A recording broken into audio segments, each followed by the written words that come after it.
Hello and welcome once again to the Inspire Academy Elementary English. We are now on Unit 20.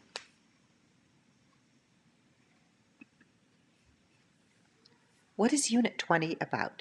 Well, Unit 20 is a summary. You have completed 19 units, and this is the final unit in elementary English. So congratulations! Today we'll take a look at some of the things we learned in the past 19 lessons. We'll look at verbs, past and present tense, descriptions, questions and answers, food, home, family, school, work, parts of a sentence, and prepositions. We started out with the verbs to be and to have, and we also looked at the verbs can and want. Here are some tables with the various forms of the verbs, the positive forms and the negative forms, and the abbreviated or shorter negative forms. Make sure that you know all forms of the verbs to be, to have, can, and want. Some examples from this table are you do not have, you don't have, we are, we aren't, we don't have, you can, you cannot, she cannot, I can't, I do not want, they do not want, she doesn't want, he wants, it wants.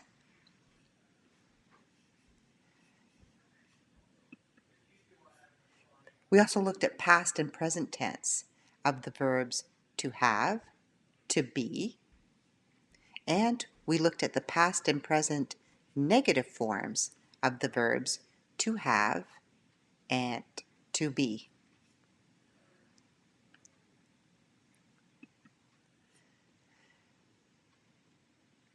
We studied descriptions and learned about descriptions using numbers and colors. We looked at number combinations, and we looked at some computations like addition and subtraction, multiplication, division, and equal. 1 plus 1 equals 2, 2 minus 1 equals 1, 2 times 2 equals 4, 6 divided by 3 equals 2, and we looked at percentages like 100%. You can use numbers and colors to describe what you are wearing. We also took a look at body parts like your head, your arms, your legs, feet, and using numbers and colors and descriptive words help you to make your sentences more interesting. We looked at food, home, family, and work. In these pictures, you see people in an office at work, colleagues, the manager. The manager has a cup of coffee, is sitting on a desk. So we learned a lot of vocabulary around food and home and work.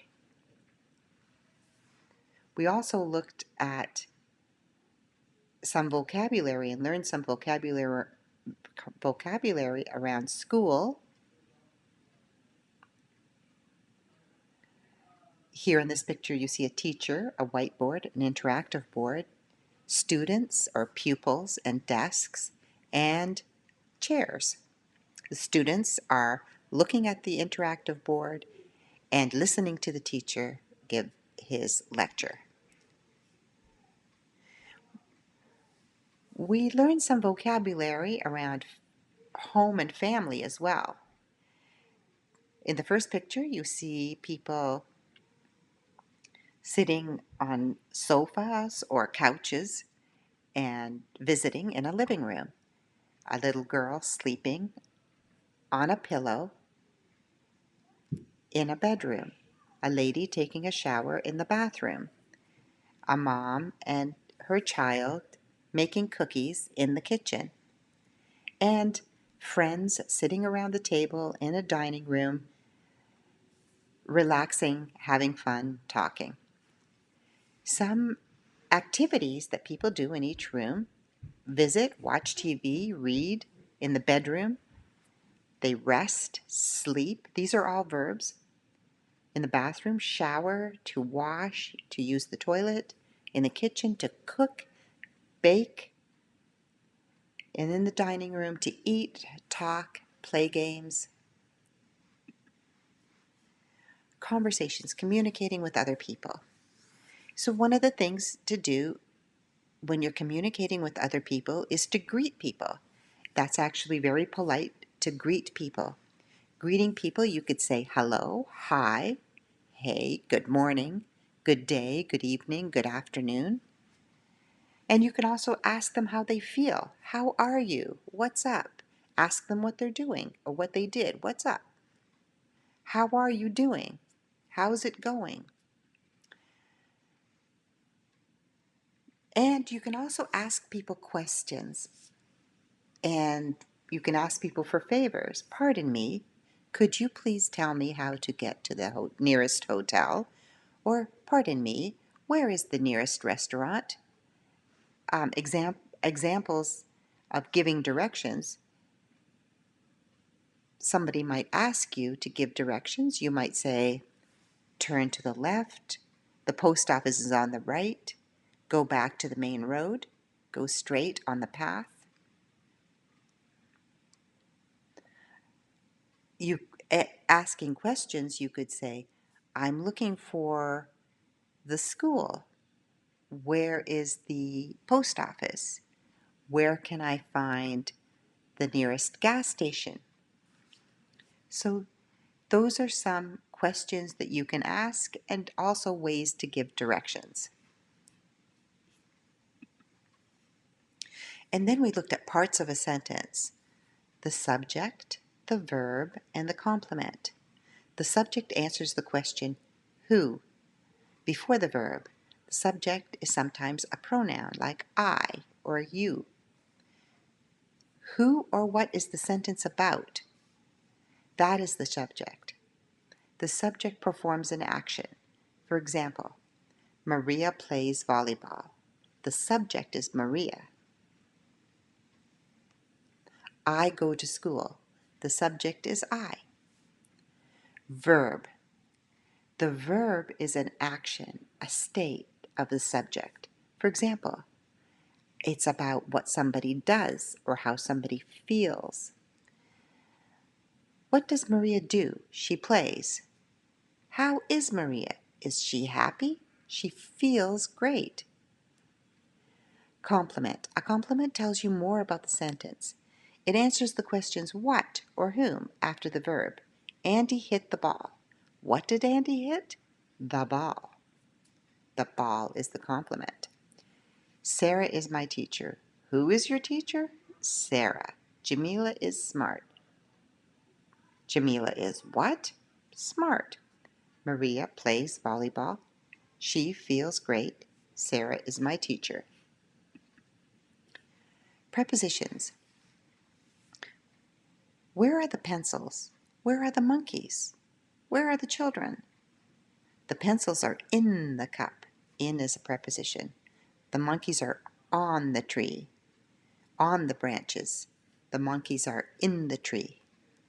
In and on are prepositions. Where are the children? The children are on the swing. The children are in the park. Prepositions of time. When is the party? What day will we be finished? When will you graduate from school? The party is on June 22nd at 9:18 p.m. What day will you be finished? I'll be finished on Friday. On Friday. When will you graduate from school? I will graduate from school on, sorry, I will graduate from school in 2025. Or I could say, I will graduate from school in June of 2025. So here is our review and summary.